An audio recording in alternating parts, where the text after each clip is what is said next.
नमस्कार दोस्तों, आज हम लेकर आए हैं एक इलेक्ट्रिकल सर्किट डायग्राम को आसानी से रीड कैसे करें और फेरोल नंबर क्यों जरूरी है। अगर आप इस ड्राइंग को अच्छी तरह समझ लेते हो तो कॉन्फिडेंस बढ़ेगा, जो एक बिगिनर के लिए अच्छा साबित हो सकता है। तो वीडियो को लास्ट तक देखिए, लेकिन ध्यान से सुनिए भी, क्योंकि एक एक वर्ड आपके लिए बहुत काम की है। हाँ बिल्कुल। और इस डीप डाइव में हमारा मकसद सिर्फ इन लाइंस और सिंबल्स को देखना नहीं है, हम उस लॉजिक को डिकोड करेंगे जो एक हैवी मशीनरी को एकदम सेफली ऑपरेट करवाता है। सही बात है। एक फैक्ट्री के फ्लोर से कोई 50 फुट ऊपर एक 4 टन मतलब लगभग 4000 किलो का लोहे का लोड हवा में लटक रहा है। बाप रे, 4000 किलो! बिल्कुल, एक छोटी सी गलती और सब खत्म। वही तो, एक गलत वायर या फेजेस का आपस में टकराना और वो पूरा लोड सीधे नीचे गिर सकता है। तो आज हम जिस 4 टन होइस्ट पैनल की इलेक्ट्रिकल ड्राइंग का गहराई से विश्लेषण कर रहे हैं, वो दरअसल वो दिमाग है जो ऐसे हादसों को रोकता है। एकदम सही कहा। और इस ड्राइंग को ना हम 2 मुख्य हिस्सों में तोड़कर समझने वाले हैं। पहला है पावर डायग्राम और दूसरा है कंट्रोल डायग्राम। तो शुरुआत करते हैं इस पैनल के मेन इनकमिंग सेक्शंस है ना, जहां मैं देख रही हूँ कि 3 लाइंस एंटर कर रही हैं, आर, वाई और बी, यानी रेड, येलो और ब्लू फेजेस। हाँ, ये हमारी मेन 3 फेज सप्लाई है। अगर इस हाई वोल्टेज करंट के बहाव को मैं एक नदी यानी एक तेज रिवर की तरह मानूं, तो जो मेन एमसीबी और मेन कॉन्टैक्टर है वो इस नदी पर बने पहले बड़े डैम की तरह है ना? सही पकड़ा। ये दम वाली एनालॉजी बिल्कुल सटीक है। वो दम इसलिए जरूरी है ताकि इमरजेंसी आने पर पूरे सिस्टम की पावर को एक ही पॉइंट से आइसोलेट किया जा सके। अच्छा, लेकिन इसमें कॉन्टैक्टर से गुजरने के बाद ड्राइंग में मुझे दिख रहा है कि ये करंट अचानक 2 अलग अलग दिशाओं में बट रहा है। एक पाथ मेन हॉइस्ट की तरफ जा रहा है और दूसरा क्रॉस ट्रैवल की तरफ। एक ही पैनल से करंट को 2 अलग रास्तों पर क्यों भेजा जा रहा है? ये बहुत अच्छा सवाल है। 2 अलग दिशाओं में करंट इसलिए बट रहा है क्योंकि इस 4 टन हॉइस्ट मशीनरी में मुख्य रूप से 2 अलग अलग मैकेनिकल मूवमेंट्स होती हैं। 2 अलग मूवमेंट्स यानी ऊपर नीचे और लेफ्ट राइट। हाँ। पहला हिस्सा जो मेन हॉइस्ट है, उसका काम सिर्फ एक है, मोटर का इस्तेमाल करके उस भारी लोड को वर्टिकली ऊपर उठाना और नीचे लाना। अच्छा, और दूसरा हिस्सा जो क्रॉस ट्रैवल है, वो एक अलग मोटर को पावर देता है, जिसका काम पूरे हॉइस्ट सिस्टम को बीम के ऊपर दाएं और बाएं यानी लेफ्ट और राइट स्लाइड करना है। हाँ, समझ गए। क्योंकि ये दोनों मूवमेंट्स एक साथ या अलग अलग भी हो सकती हैं, तो इनके लिए 2 अलग मोटर्स लगी होती हैं। इसलिए उस पावर नदी को 2 नहरों में डिवाइड करना ही पड़ता है। एकदम सही। तो चलिए पहले मैं हॉइस्ट वाली उस नहर के फ्लो को ट्रेस करते हैं। हाँ, मैं लाइन ट्रेस करती हूँ। लाइन कॉन्टैक्टर से निकलकर पहले MCB 1 में जाती है, फिर उसके बाद ये पावर आगे बढ़कर 2 कॉन्टैक्टर्स C1 और C2 तक पहुँच रही है। यहाँ पर मेरे दिमाग में एक बड़ा टेक्निकल सवाल आ रहा है। पूछिए, क्या सवाल है? मोटर तो एक ही है ना लिफ्ट करने के लिए, तो उस एक मोटर के पहले 2 अलग अलग कॉन्टैक्टर्स क्यों लगाए गए हैं? क्या एक से काम नहीं चल सकता था? देखिए, एक कॉन्टैक्टर से मोटर सिर्फ एक ही दिशा में घूम सकती है, लेकिन एक हॉइस्ट को लोड ऊपर उठाने के लिए क्लॉकवाइज घूमना पड़ता है और लोड नीचे लाने के लिए एंटी क्लॉकवाइज घूमना पड़ता है। तो मोटर की डायरेक्शन बदलनी पड़ती है बार बार। बिल्कुल। और किसी भी स्टैंडर्ड 3 फेज AC मोटर की दिशा यानी डायरेक्शन ऑफ रोटेशन बदलने का सबसे बेसिक और यूनिवर्सल रूल क्या है? मुझे लगता है सप्लाई के किसी भी 2 फेजेस को आपस में स्वैप कर देना, यानी उनकी जगह बदल देना। एकदम परफेक्ट। अगर आप ड्राइंग में C1 और C2 की वायरिंग को ध्यान से ट्रेस करें तो एक बहुत ही दिलचस्प पैटर्न दिखता है। C1 कॉन्टैक्टर के अंदर R, Y और B फेजेस बिल्कुल सीधे जा रहे हैं। हाँ, मुझे दिख रहा है, R से R, Y से Y, B से B। लेकिन उसके ठीक बगल में जो C2 कॉन्टैक्टर है, उसके अंदर वायरिंग क्रॉस हो रही है। R फेज निकलकर B की जगह जा रहा है और B फेज निकलकर R की जगह कनेक्ट हो रहा है।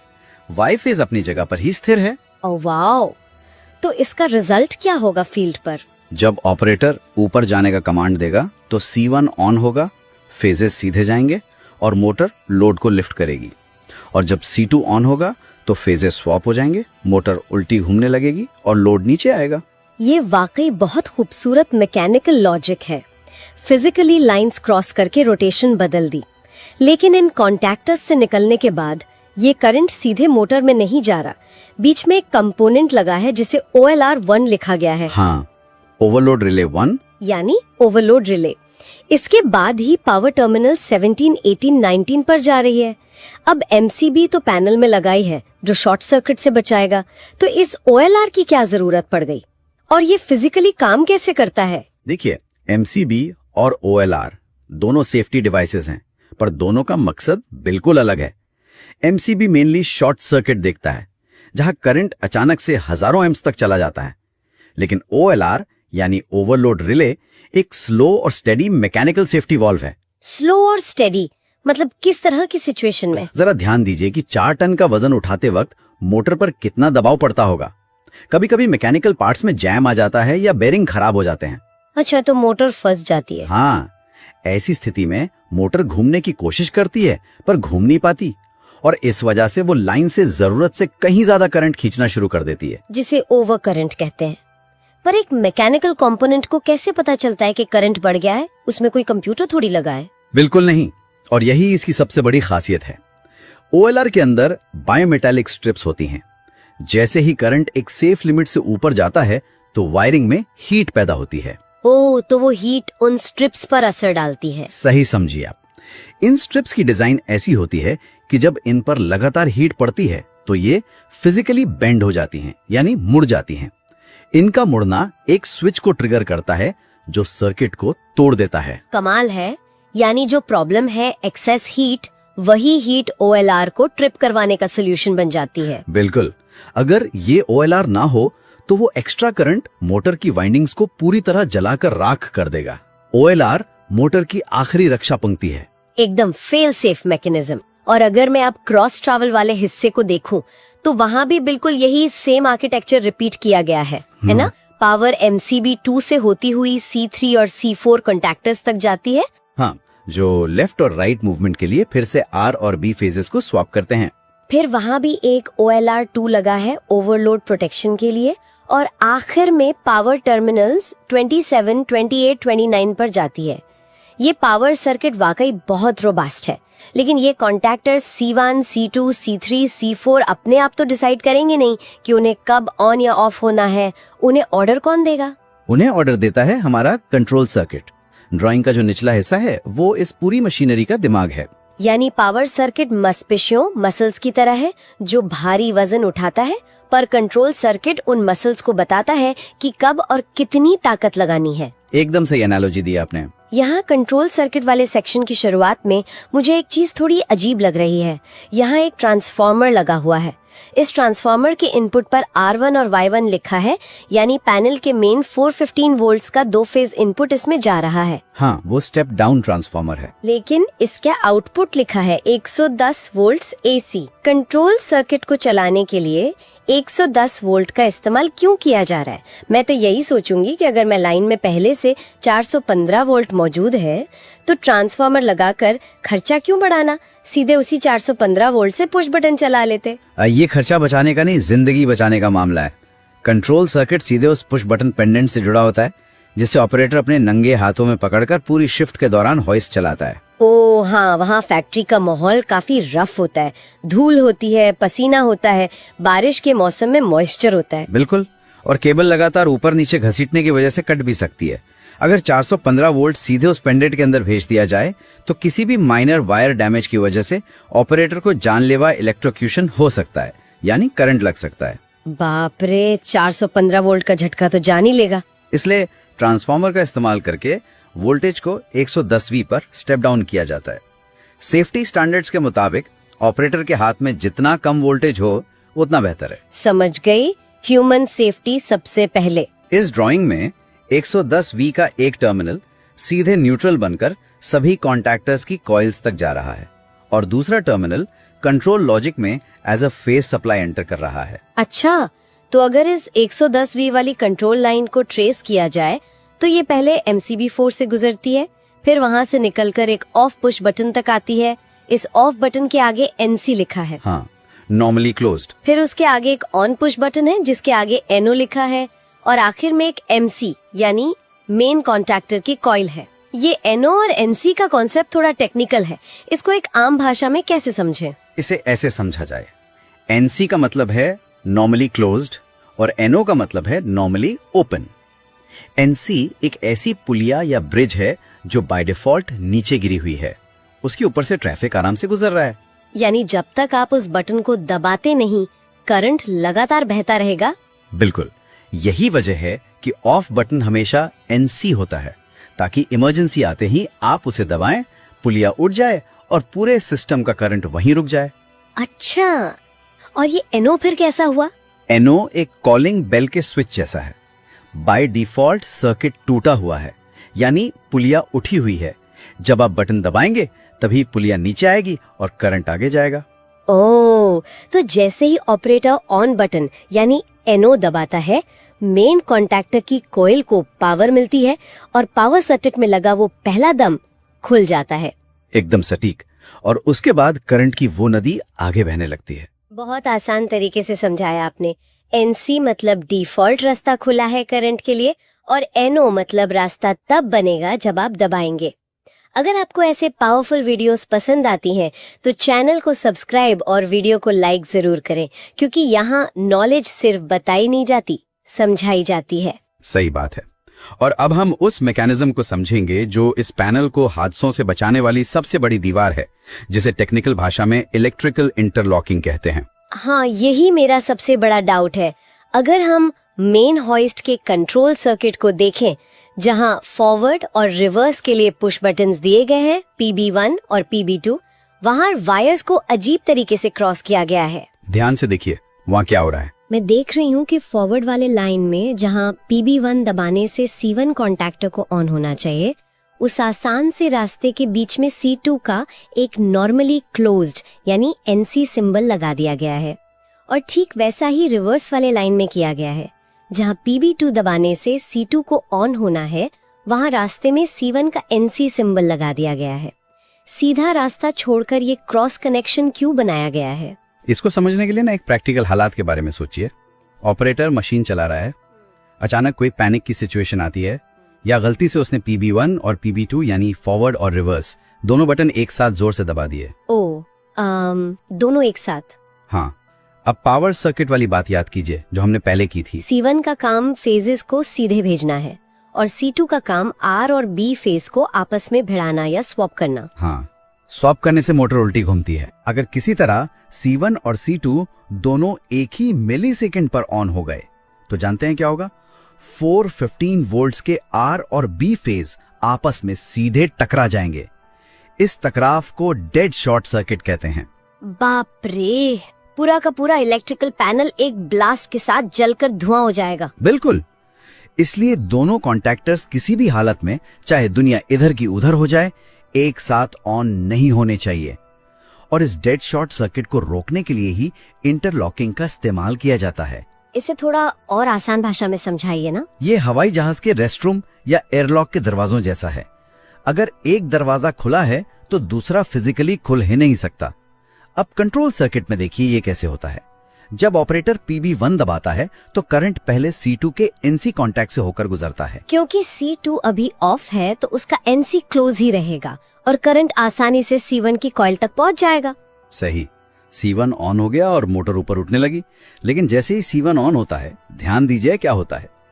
रिवर्स लाइन में लगा हुआ C1 का जो NC कॉन्टैक्ट था वो तुरंत नॉर्मली ओपन यानी NO में बदल जाता है, यानी रास्ता फिजिकली कट जाता है। अब अगर C1 के चलते वक्त कोई बेवकूफी करके PB2 यानी रिवर्स बटन को दबा भी दे, उस पर खड़ा भी हो जाए, तो भी करंट C2 तक नहीं पहुंचेगा, क्योंकि C1 ने पहले उस लाइन का रास्ता काट रखा है। एकदम ठीक। एक समय पर सिर्फ एक ही कॉन्टैक्टर जिंदा रह सकता है। ये सच में पूरे सिस्टम को इडियट प्रूफ बना देता है। कमाल का दिमाग लगाया गया है इसमें, वाकई। लेकिन अगर इंटरलॉकिंग ऑपरेटर की गलती से बचा रही है तो मशीनरी की फिजिकल लिमिट का क्या? मुझे इसी कंट्रोल लाइन में PB1 के आगे दो और सिंबल्स दिख रहे हैं, LS1 और LS2। इनके ऊपर लिमिट स्विच लिखा गया है। जब ऑपरेटर के हाथ में पहले से ही पुश बटन है लोड रोकने के लिए, तो इन एक्स्ट्रा स्विचेस की जरूरत क्यों पड़ती है? क्योंकि ऑपरेटर इंसान है। क्या होगा अगर ऑपरेटर ऊपर का बटन दबाकर भूल जाए या किसी वजह से उसका ध्यान भटक जाए तो हॉइस का हुक उस लोड को बस ऊपर खींचता जाएगा। हाँ, एक फिजिकल लिमिट आएगी जहां हुक सीधे हॉइस के ड्रम और मैकेनिकल स्ट्रक्चर से जाकर टकराएगा। उस टक्कर में मोटर की ताकत इतनी ज्यादा होती है कि स्टील की थिक वायर रोप भी टूट सकती है और वो 4 टन का लोड सीधे नीचे खड़े लोगों पर गिर सकता है। एग्जैक्टली इसलिए लिमिट स्विचेस LS1 और LS2 वो मैकेनिकल सेंसर्स या फेल सेफ्स हैं जो ट्रैक के आखिरी पॉइंटर लगाए जाते हैं। तो LS1 फॉरवर्ड मूवमेंट की लिमिट बताता होगा, है ना? जी हाँ, ड्राइंग में देखा जा सकता है कि LS1 भी एक NC कॉन्टैक्ट है जो C1 की सेफ्टी लाइन में सीरीज में जुड़ा हुआ है। जैसे ही हॉइस का हुक अपनी मैक्सिमम ऊंचाई पर पहुंचता है, वो मशीनरी में लगे LS1 स्विच को फिजिकली धक्का मारता है। हिट होते ही उस लिमिट स्विच का NC ओपन हो जाता होगा। बिल्कुल, सर्किट वही ब्रेक हो जाता है, C1 को पावर मिलनी बंद हो जाती है और मोटर उसी सेकंड रुक जाती है। फिर चाहे ऑपरेटर पुश बटन को कितनी भी जोर से क्यों ना दबा रहा हो, मोटर ऊपर नहीं जाएगी। वो अब सिर्फ रिवर्स बटन दबाकर मोटर को नीचे ही ला सकता है। ये तो एक के बाद एक सेफ्टी लेयर्स है। MCB से शॉर्ट सर्किट बचा, OLR से ओवर करंट, इंटरलॉकिंग से शॉर्टिंग बची और लिमिट स्विच से मैकेनिकल क्रैश बचा। और अगर आप ध्यान दें तो क्रॉस ट्रैवल वाले कंट्रोल सेक्शन में भी बिल्कुल वैसी ही C3 और C4 की क्रॉस इंटरलॉकिंग है। और लेफ्ट राइट मोशन को रोकने के लिए ट्रैक के दोनों किनारों पर LS3 और LS4 लिमिट स्विचेस लगे हैं जो पूरे हॉइस्ट को ट्रैक से नीचे गिरने से रोकेंगे। लेकिन एक चीज मैं सोच रही थी, मोटर रुकने के बाद उस भारी लोड का क्या होता है? ग्रेविटी तो किसी इलेक्ट्रिकल ड्राइंग को नहीं मानती ना। उन्हें अलग दिखने वाले हिस्से पर ले जाता है। हाँ, मैं राइट साइड पर बने एक छोटे से बॉक्स की बात करने ही वाली थी। वहाँ साफ साफ AC to DC रेक्टिफायर लिखा हुआ है। हम तो एक 3 फेज AC पैनल और AC मोटर्स की बात कर रहे हैं। इस पूरे सिस्टम में अचानक से इस DC सर्किट की क्या जरूरत पड़ गई? बात आती है उसी ग्रेविटी की जिसका आपने जिक्र किया। जब आप एक भारी वजन हवा में उठाकर रोकते हैं और बटन छोड़ देते हैं तो मोटर की सप्लाई तो कच हो जाती है, लेकिन बिना किसी ताकत के ग्रेविटी उस लोड को नीचे जमीन की तरफ खींचना शुरू कर देगी। हाँ, मोटर उल्टी घूमने लगेगी और लोड फ्री फॉल कर जाएगा। इसे रोकने के लिए हेवी होइस्ट्स में heavy duty mechanical disc brakes या शू ब्रेक्स लगाए जाते हैं। ये brakes by default spring tension की वजह से हमेशा अप्लाइड यानी पूरी तरह जकड़े हुए रहते हैं। यानी पावर ऑफ है तो सिस्टम कंप्लीटली लॉक्ड और सेफ है। तो फिर जब लोड उठाना हो तो इन ब्रेक्स को हटाया कैसे जाता है? इन ब्रेक्स को खोलने या रिलीज करने के लिए मैग्नेटिक कॉइल्स का इस्तेमाल किया जाता है। जब कॉइल में पावर जाती है, वो स्प्रिंग की ताकत के खिलाफ ब्रेक को खोल देती है। अच्छा, लेकिन DC क्यों? AC कॉइल्स भी तो आती है ना? आती हैं, पर हैवी लोड्स में DC मैग्नेटिक कॉइल्स का इस्तेमाल बेहतर माना जाता है, क्योंकि DC में मैग्नेटिक फोर्स लगातार और स्टेबल होता है। उसमें AC की तरह हमिंग या चैटरिंग यानी वाइब्रेशन नहीं होती, जिससे मैकेनिकल पार्ट्स जल्दी घिसते नहीं हैं। इसलिए ट्रांसफार्मर से 110V AC निकालकर उस रेक्टिफायर में भेजी जाती है। रेक्टिफायर उस AC वेव को DC में कन्वर्ट करता है और वो स्मूथ DC वोल्टेज उन ब्रेक कॉइल्स को दी जाती है। बिल्कुल सही पकड़ा आपने। ये तो समझ आ गया कि DC क्यों चाहिए, लेकिन वहाँ दोबारा से C1 और C2 के छोटे छोटे नॉर्मली ओपन कॉन्टैक्ट्स दिख रहे हैं मुझे उस रेक्टिफायर के पास। उनका क्या काम है? ये सेफ्टी का एक और मास्टर स्ट्रोक है। तसव्वुर कीजिए कि मोटर को अभी चलने की कमांड ही नहीं मिली और किसी कारण से ब्रेक पहले खुल गया, तो लोड तो सीधे नीचे गिरेगा बिना मोटर की पावर के। वही तो हम चाहते हैं कि ब्रेक सिर्फ और सिर्फ उसी एग्जैक्ट मिलीसेकंड में खुले जब मोटर पूरी तरह से ताकत बनाकर लोड को उठाने के लिए तैयार हो। इसीलिए रेक्टिफायर की सप्लाई लाइन में C1 और C2 के NO कॉन्टैक्ट्स लगाए गए हैं। तो इसका लॉजिक कुछ ऐसा होगा, ऑपरेटर बटन दबाता है, C1 ऑन होता है। जैसे ही C1 ऑन हुआ, उसके मेन कॉन्टैक्ट्स फेज भेजते हैं, मोटर को पावर मिलती है। और ठीक उसी वक्त उसी C1 का वो छोटा सा NO कॉन्टैक्ट जो रेक्टिफायर वाले सर्किट में जुड़ा है, वो क्लोज हो जाता है। सटीक एक्सप्लेनेशन। ब्रेक कॉइल को तुरंत DC पावर मिलती है, ब्रेक खुल जाता है और लोड आराम से ऊपर जाने लगता है। और जैसे ही ऑपरेटर हाथ पीछे खींचता है यानी बटन छोड़ता है तो C1 ऑफ होता है। उसका ऑक्सिलरी कॉन्टैक्ट वापस ओपन हो जाता है, ब्रेक की DC पावर कट हो जाती है और स्प्रिंग्स तुरंत ब्रेक लगाकर उस 4 टन के लोड को हवा में ही होल्ड कर लेते हैं। Everything works in perfect harmony. सच में फिजिकल फोर्सेस और इलेक्ट्रिकल लॉजिक का बहुत ही सटीक सम्मेलन है ये। सच में बहुत डीप लॉजिक है। अब ना मैं इस पैनल के मेंटेनेंस साइड और उस आखिरी डिटेल पर आती हूँ जिससे मेरा ध्यान ड्राइंग देखते वक्त सबसे ज्यादा खींचा है। कौन सी डिटेल? पूरे कंट्रोल डायग्राम में वायर्स के ऊपर छोटे छोटे नंबर्स लिखे हैं। जैसे OLR के जस्ट बाद 104 लिखा है, लिमिट स्विच LS1 के निकलते ही 105 और C1 कॉइल के पास 106। क्रॉस ट्रैवल वाले हिस्से में देखें तो 205, 206, 209 लिखा है। इन नंबर्स का क्या राज है? एक इंजीनियर इन नंबर्स के बिना भी तो वायर कनेक्ट कर सकता है ना? इन छोटे नंबर्स को फेरूल नंबर्स कहते हैं और एक वर्किंग टेक्नीशियन से पूछिए कि इनकी अहमियत क्या है। इनके बिना पैनल बनाना मुमकिन है, पर उस पैनल में फ्यूचर में फॉल्ट ठीक करना लगभग नामुमकिन है।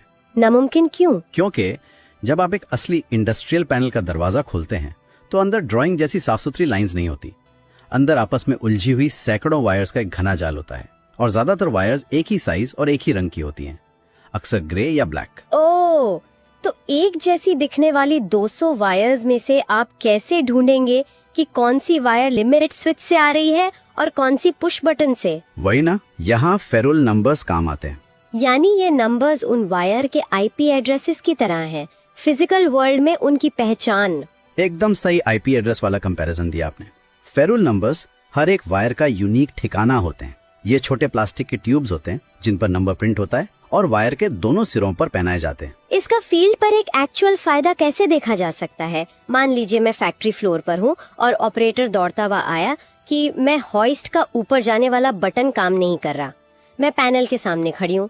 अब ये फेरूल नंबर्स मेरा घंटों का समय कैसे बचाएंगे? ऐसे समय में एक अनाड़ी आदमी सारे कंपोनेंट्स खोलना शुरू कर देगा, पर एक एक्सपर्ट टेक्नीशियन सिर्फ मल्टीमीटर और इस ड्राइंग का इस्तेमाल करेगा। ड्राइंग दिखाती है कि 110 वोल्ट पावर सप्लाई पहले OLR से निकलती है, वायर नंबर 104 के जरिए। फिर वो 104 number wire LS1 limit switch में घुसती है और LS1 से जो वायर बाहर आती है उसका नया एड्रेस है 105। बिल्कुल, वो वायर इंटरलॉकिंग के लिए C2NC कॉन्टैक्ट में जाती है। वहां से 106 बनकर निकलती है और C1 कॉइल में चली जाती है। अच्छा, तो टेक्नीशियन को पूरी लेंथ फिजिकल वायर को अनबंच करके ट्रेस करने की जरूरत ही नहीं है। वो बस मल्टीमीटर का एक हिस्सा 0V न्यूट्रल पर रखेगा और दूसरे प्रोब से स्टेप बाय स्टेप उन स्पेसिफिक नंबर्ड फेरल्स को पैनल के अंदर खोजकर वोल्टेज चेक करेगा। सही दिशा में सोच रही हैं आप। अगर उसने मल्टीमीटर प्रोब को वायर नंबर 104 पर लगाया और वहां 110 वोल्ट मिल रहा है, तो इसका क्या मतलब हुआ? इसका मतलब MCB और OLR बिल्कुल ठीक काम कर रहे हैं। करंट वहां तक आ रहा है, उसने पैनल से बाहर देखा तक नहीं और 2 डिवाइसेस क्लियर हो गए। फिर वो आगे बढ़ता है, वो लिमिट स्विच से आने वाले वायर नंबर 105 पर प्रोब लगाता है। अगर यहाँ 0 वोल्टेज मिलता है तो उसे किसी और चीज को चेक करने की जरूरत नहीं, उसका फॉल्ट मिल गया। Oh wow, current LS1 limit switch तक आ रहा था 104 में, पर उसके बाहर 105 में नहीं जा रहा। इसका मतलब साफ है कि लिमिट स्विच अंदर से टूट गया है या खराब हो गया है। बिल्कुल, वो सीधे मस्त पे चढ़ेगा, लिमिट स्विच रिप्लेस करेगा और 10 मिनट में मशीन वापस चालू। अगर फेरूल नंबर ना हो तो इसी एक फॉल्ट को खोजने में एक पूरा दिन लग सकता है और प्रोडक्शन का भारी नुकसान होगा। ये तो ट्रबल शूट करने का एकदम सर्जिकल तरीका हो गया है ना। नंबर देखा, वोल्टेज टेस्ट किया और फॉल्ट पॉइंट आउट कर दिया।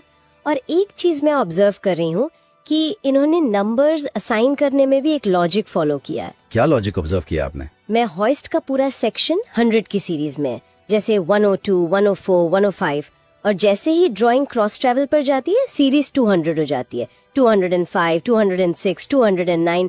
मतलब एक अनजान टेक्नीशियन भी पैनल खोलकर सिर्फ फेरूल पर 200 सीरीज देखकर तुरंत समझ जाएगा कि ये particular wire cross travel motor के लॉजिक का हिस्सा है। एकदम सटीक।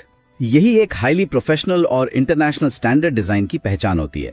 ड्राइंग बनाने वाला डिजाइनर जानता है कि सालों बाद इस पैनल को कौन खोलने वाला है, उसको नहीं पता। इसलिए हर छोटी डिटेल बहुत मायने रखती है। हाँ, चाहे वो NCNO की लॉजिक हो, सेफ्टी स्विचेस की पोजीशन हो, फेज सीक्वेंस का बदलना हो या फिर एक सिंपल प्लास्टिक का फेरूल नंबर हो, हर एक पीस इस बड़े पजल का अहम हिस्सा है जिसका एक लौता मकसद है, रिलायबिलिटी और सेफ्टी। वाकई बहुत खूबसूरत डिजाइन है। एक माइनर लूज कनेक्शन जो बिना ड्राइंग या फेरूल के ढूंढना नामुमकिन हो, पूरी फैक्ट्री को घंटों तक रोके रख सकता है। तो आज के इस गहराई से किए गए विश्लेषण से ये बात पूरी तरह साफ हो जाती है कि एक इलेक्ट्रिकल टेक्निकल ड्राइंग सिर्फ लाइन, सिंबल्स और नंबर्स का जाल नहीं होती।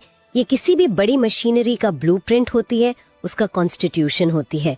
इसका जो अपर पावर डायग्राम था वो उस हैवी मशीनरी की मांसपेशियां हैं जो भारी लोड को हैंडल करती हैं और शॉर्ट सर्किट या ओवरलोड से खुद को बचाती हैं। और जो निचला कंट्रोल डायग्राम था वो उसका मास्टर दिमाग है, जहां लो वोल्टेज और सेफ्टी सेंसर्स जैसे लिमिट स्विचेस अपना काम करते हैं। इलेक्ट्रिकल इंटरलॉकिंग ये सुनिश्चित करती है कि मशीन खुद से टकराकर बर्बाद न हो जाए। और रेक्टिफायर लॉजिक ग्रेविटी से लड़ता है और इन सबको आपस में जोड़ने का काम फेरुल नंबर्स करते हैं। सही कहा।